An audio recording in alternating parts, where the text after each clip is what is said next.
এই যে হলুদ গুঁড়ো, ধনে গুঁড়ো, আজকে চিকেন মশলা দিইনি, বাবা বললো মিট মশলা দিয়ে বানাও, ওই জন্য মিট মশলা, জিরে গুঁড়ো, লবণ, সর্ষের তেল। এবার এগুলো মাখিয়ে, এই যে কেটে রাখা আলুটাও দিয়েছি, সর্ষের তেলটা দিয়ে দিলাম।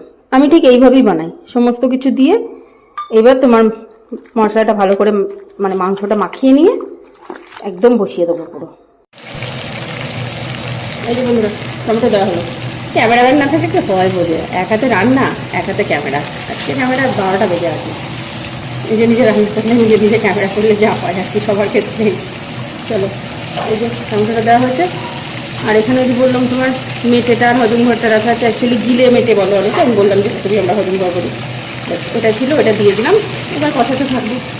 এরপর আবার তোমাদের সাথে একদম লাস্টে দেখাবো। আজকে আর দেখাতে পারবো না কারণ যেহেতু ক্যামেরাম্যান নেই, সেই জন্য। চলো বন্ধুরা, চিকেনের ফাইনাল লুক। চলো আজকে এটা দিয়েই দুপুরের খাওয়া দাওয়াটা সারা যাক।